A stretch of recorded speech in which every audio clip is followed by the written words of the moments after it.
Millions of European World Cup fans arrived expecting America's roads to confirm every grim headline. Instead, smooth pavement, vast highways, and a country built to keep moving stopped them cold. What if the America they feared was never the America waiting for them? Number 1. America's sidewalk broke them. Millions of fans crossed the Atlantic expecting stadium noise, giant highways, and perhaps one suspiciously oversized soda. Instead, this group stopped for something Americans barely notice anymore: a sidewalk. First time in America. What are you marveling over right now? The pavement. The pavement. These slabs of concrete. You don't have slabs of concrete where you're from? No. You just have like holes and craters, don't you? What are some other? What are some other quick? Some other signs? Yeah, the signs. Oh, those little Simpsons little fire hydrant things. Oh, yeah. They're from the Simpsons. Even the curbs. The pavement is so ordinary that most locals would walk across it while checking the weather, arguing about parking, or wondering why the neighbors' trash cans are still outside. For these first-time visitors, however, the clean concrete slabs, neat curb, road signs, and bright fire hydrant feel like America has rolled out a real-life television set just for them before they have even reached the nearest football stadium. One friend studies the pavement with the seriousness of a home inspector. Another notices the signs, while someone suddenly recognizes the fire hydrant from The Simpsons. That reaction is funny because American pop culture has traveled farther than many Americans ever will.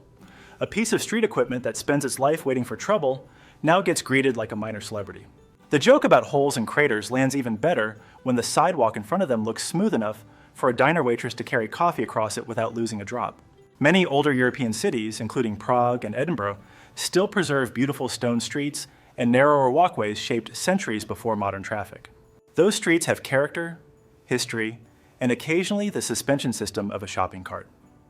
Here, the surprise comes from how familiar everything feels. These visitors have seen American curbs, hydrants, and street signs for years through sitcoms, cartoons, and movies. But seeing them in person turns background scenery into proof that the country on a screen actually exists. They came for the World Cup, yet the sidewalk scored first. Sometimes America makes its strongest impression through the things nobody thought deserved a camera. Number 2. The cartoon bus exists. For many Americans, a yellow school bus is so ordinary that it barely earns a second glance. For this visitor, however, it has the same energy as spotting Mickey Mouse buying groceries. Okay, so I'm in America, yeah? Guys, the yellow school buses are real. My whole life I thought it was just cartoons or the telly that would show these yellow school buses, and I was like, it's not real, it's just for the telly. Blimey, it's real! My family don't believe me. I'm gonna catch me a picture tomorrow so I can show them. His reaction makes sense once you compare the school run on both sides of the Atlantic. In London, many students travel on red buses, the Underground, trains, or on foot, depending on their age and neighborhood. In Germany, children often use public buses and regional trains, while dedicated school services usually blend into local transport rather than arriving in one instantly recognizable national color. Across France, school transport is commonly handled by regional coaches, and their designs vary from one operator to another. Then America sends a bright yellow rectangle rolling down the street, looking exactly like the one that has collected cartoon children for generations. To her, the vehicle belongs on television, somewhere between a suburban mailbox and a diner coffee pot that never seems to empty. Seeing it on a real American road is like discovering that the house from a sitcom has working plumbing. Americans may see a practical way of moving children to school. A first-time visitor sees proof that the country has been telling the truth on screen all along. The bus has no idea it is famous. Number 3. Buc-ee's broke their scale. A normal fuel stop should take 10 minutes, perhaps 15 if someone loses the receipt. Then these visitors reach Buc-ee's and suddenly grown adults are approaching a gas station with the excitement usually reserved for the gates of Disney World. Imagine being a grown adult like we are and being so excited about arriving at a Buc-ee's. If you've never been to Buc-ee's before, you might be mystified as to what it actually is. If you take a gas station and mix it with Disney World, wrap all of that around a gift shop, then that's probably the best way I can describe what Buc-ee's is all about. Wow, it's all light. Look at it.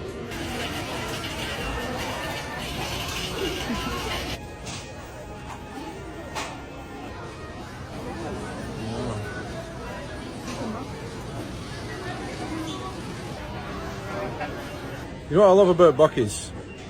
It's an aspirational, inspirational brand. The message. This is what we came to Buc-ee's really for, is this stuff here.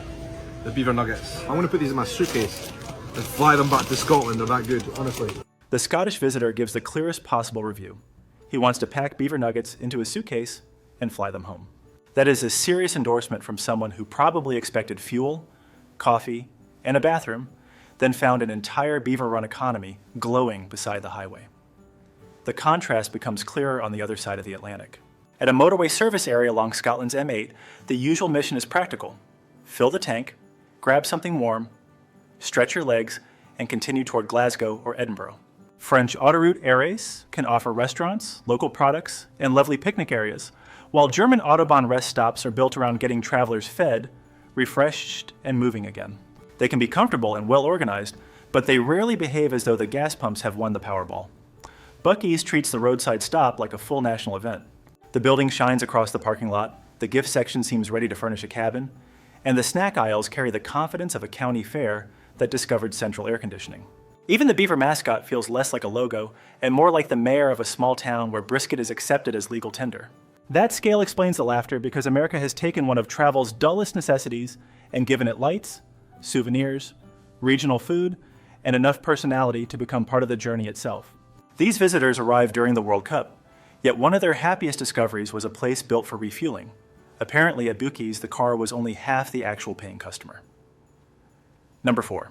America broke his vocabulary, and the stadium had barely appeared, yet the debate was already underway before anyone had even found a seat. One visitor walked through the doors and seemed to lose every useful adjective he had ever learned.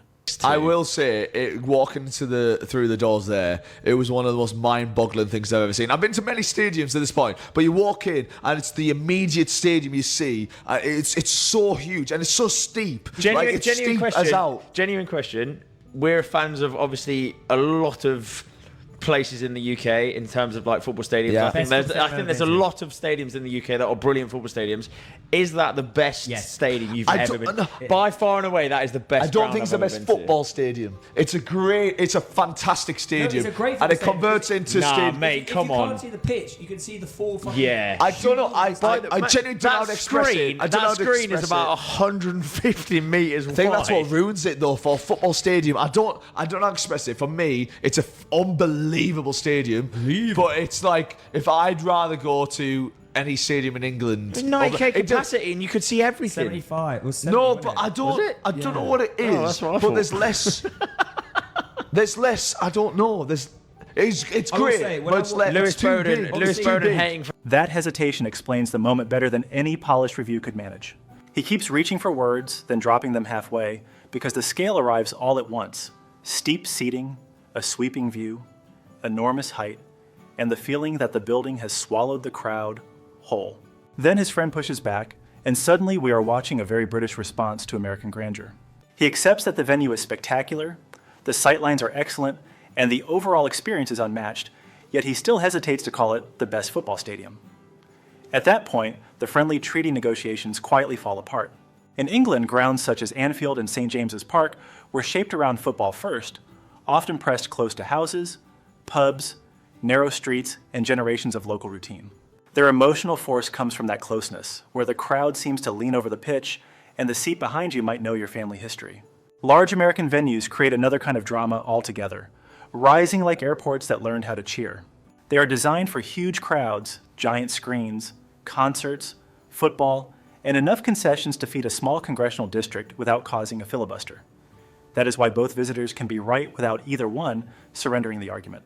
One is judging the building itself, while the other is judging the soul of match day. America wins the architecture debate, while England keeps custody of the terrace memories. Somewhere between them, one man is still searching for an adjective large enough to fit the roof without bending it. Number 5. Freeway rules went missing. British motorway culture is built around an agreement. Stay left, move right to pass, and do not turn every lane change into a personal referendum. That rhythm can break down around the M25 or through Birmingham, but the expectation remains orderly and social. Drivers read one another, leave space, and behave as though everyone is sharing one long queue. British people are not prepared for driving on the freeway in America. I've just driven 3 hours today on the motorway in the UK. It's polite, people let you go, people are not racing. Driving on the freeway in America is a completely different story. There's a reason it's called freeway. It's free of rules. That's what it feels like. Anyway, everybody is racing. Then comes an American freeway where courtesy still exists, but it speaks a different language. Merging is more assertive, lanes are wider, traffic may stream past on either side, and the road seems designed for people who know their exit before breakfast. On Interstate 95 between New York and Boston, hesitation can feel expensive because 6 lanes do not pause while a visitor considers his options. That difference goes deeper than driving technique, because Britain treats motorway behavior as a matter of manners, while America treats freeway movement like a rolling negotiation. Nobody necessarily means to be rude. They are used to roads, longer distances, heavier trucks, and a pace that assumes confidence. A British driver may wait for a clear invitation, while an American driver sees an opening and treats it like the last parking spot outside Costco. Even the cement mixer belongs in this roadside culture. In Britain, a construction vehicle that large can feel like an interruption, while on an American interstate, it resembles another commuter heading to work, broad-shouldered and unbothered. The visitor jokes that freeway means freedom from rules, but the better translation may be freedom from hesitation. America's roads reward decisiveness, and that can feel wild to someone raised on lane discipline and gestures of courtesy. Those lanes are not lawless. They are louder, faster, and far less interested in waiting for anyone to make up their mind. Number 6, America refuses to shrink. Some visitors arrive expecting America to behave like an enlarged European city, then feel betrayed when the stadium is not waiting outside their hotel. Discourse, I keep hearing 2 things. 1, America is not walkable. Yes, we are 3 times the size of any country you're coming from, at least. 2, it's so humid and hot here. When I travel, and when I travel to other countries, when I travel anywhere, I'm looking up the country. I'm finding out how I'm getting places. What do you mean you can't figure out that you can't walk to MetLife Stadium? What do you mean? Like, you're surprised by this? We are a massive country. We drive places. You could get an Uber. You afforded the World Cup ticket. And the other thing, you don't look up the weather? You don't look up where you're going? Why are people caught off guard by America? You guys make fun of us all the time for all our dysfunction. You know where we're dysfunctional. We don't have mass transit in a lot of cities, and we have horrible weather. Come on. Like, why are we all caught off guard here? Also, we didn't choose to host the World Cup. FIFA did.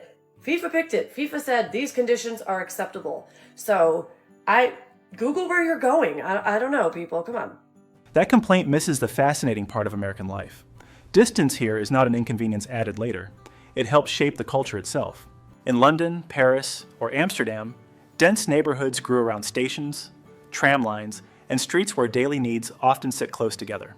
American metropolitan areas spread across a larger canvas, so mobility became tied to cars, highways, parking lots, and the freedom to travel beyond one compact center. MetLife Stadium captures that difference perfectly.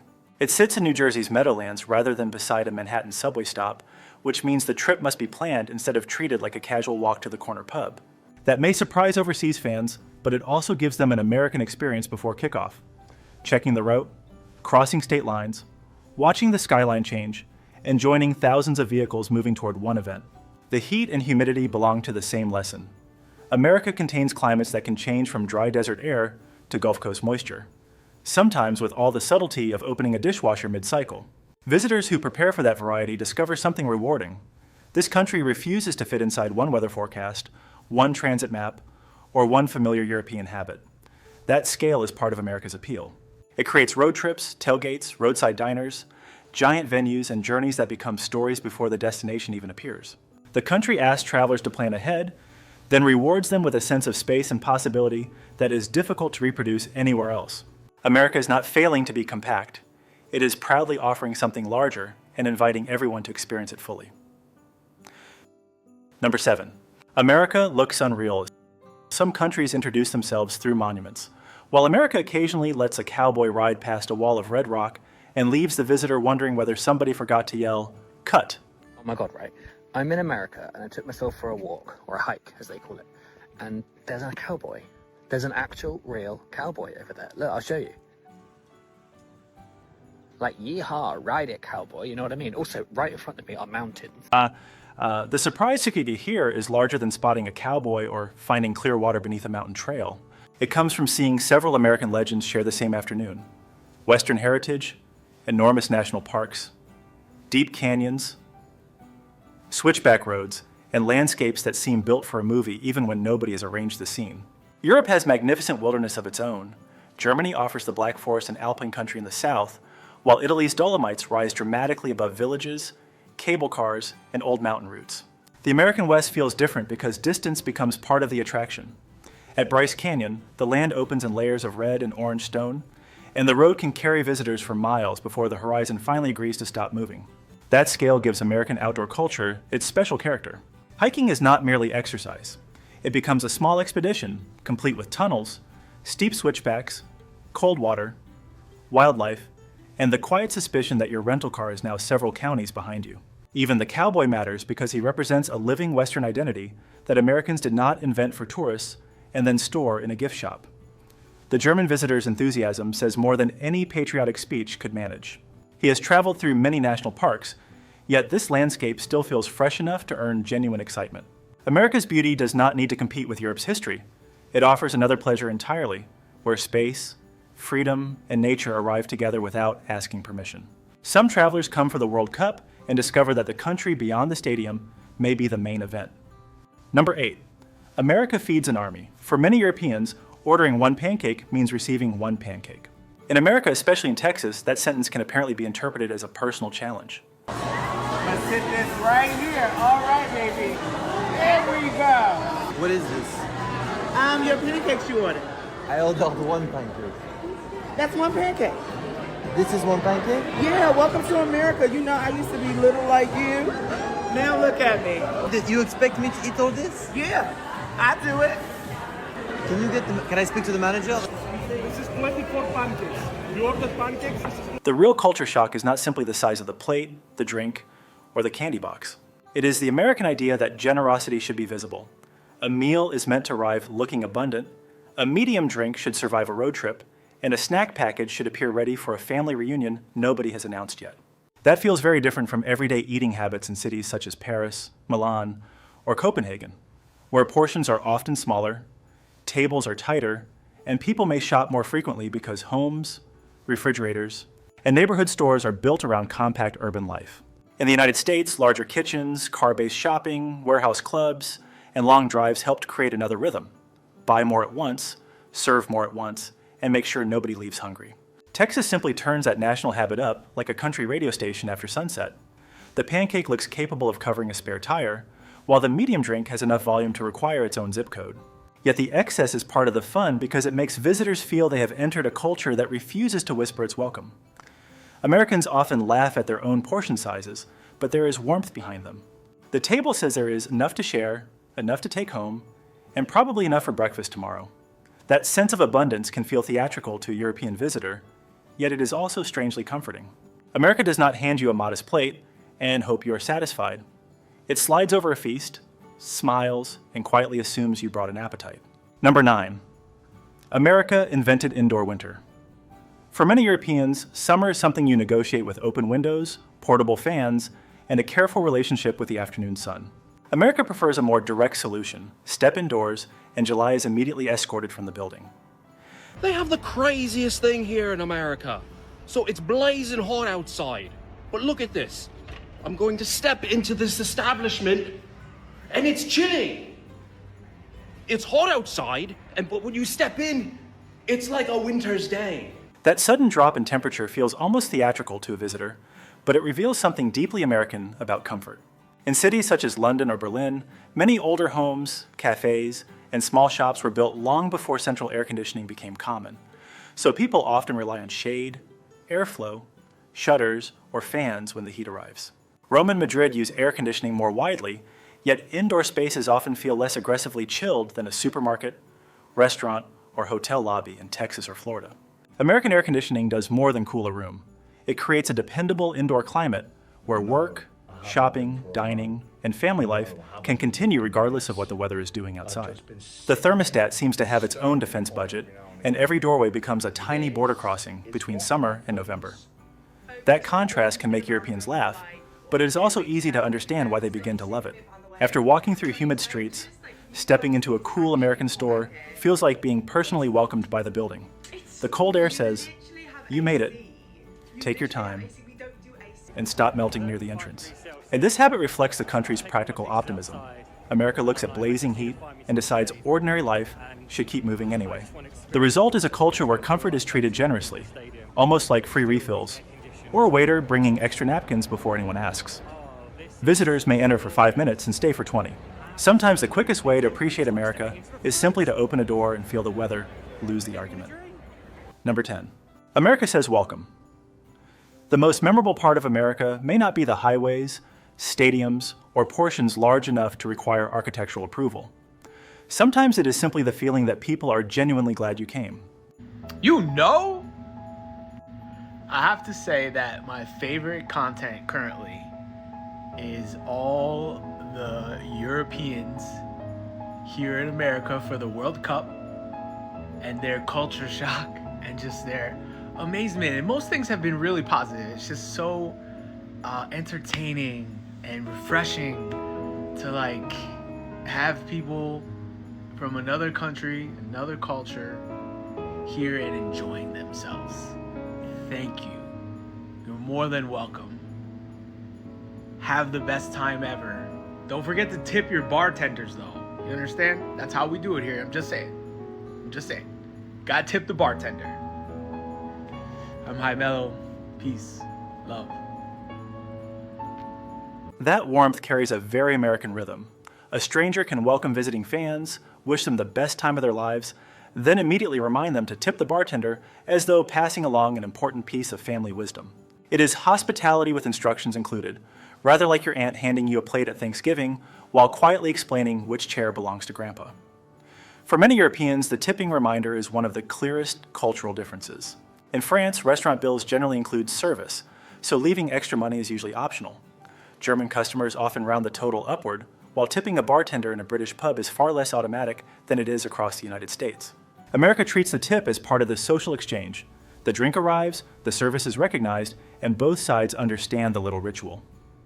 What makes the moment appealing is that nobody demands visitors become American overnight. The message is simpler: enjoy yourself, learn the local customs, and join the atmosphere. That openness has always been one of the country's great strengths. America knows people arrive with different accents, habits, and expectations, yet it still makes room for them at the bar, in the parking lot, and inside the crowd.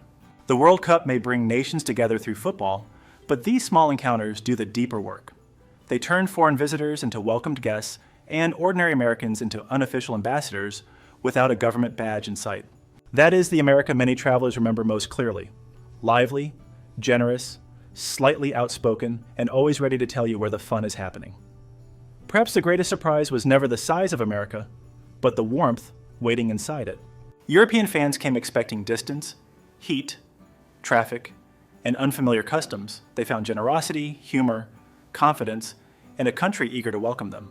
The roads were wider, the portions larger, and even moments felt like scenes they had known from television. Yet behind every spectacle stood something more lasting: people proud of where they live and happy to share it. What part of everyday America would you want the world to experience? Tell us below and subscribe as we keep discovering America beyond the headlines.